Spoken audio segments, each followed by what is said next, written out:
As you just saw in that commercial break, it's political ad season. The ads are everywhere, especially the race to fill the Minnesota Senate seat, soon to be vacated by Senator Tina Smith.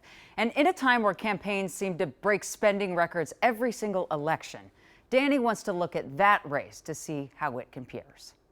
In Minnesota's U.S. Senate race, there's a lot of attention on the Democratic primary battle between Lieutenant Governor Peggy Flanagan and Congresswoman Angie Craig. On Monday, Craig launched a new TV ad portraying her as the more electable candidate than Flanagan.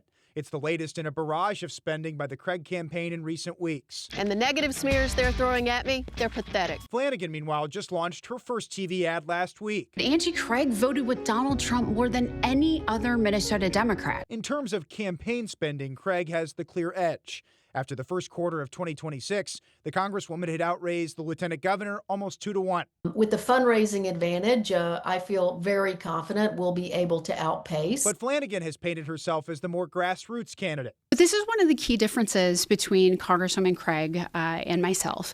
I've made the pledge to not take a dime of corporate PAC money. Campaign spending is one thing, but one of the big stories in this race has been the amount of money spent by outside groups. For example, Flanagan's camp has been highly critical of activity in this race by the super PAC known as North Star Dawn.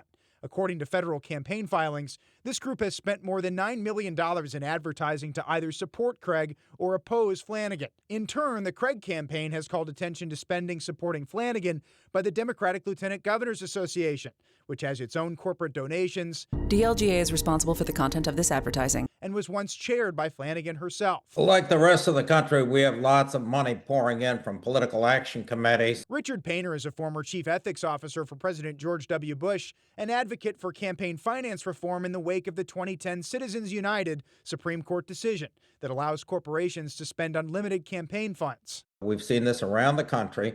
The Supreme Court of the United States has been unwilling to allow Congress to even attempt to stem the flow of money. But will money make the difference in this race? Voters will decide in August.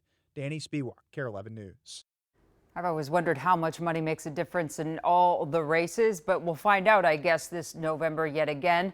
Meanwhile, this is important. In the Republican primary for that exact same Senate race, there's a lot of money flying around, too. Get this, Michelle Tafoya, she's not even the endorsed candidate by the Republicans. She announced today that she raised $3 million in the last quarter.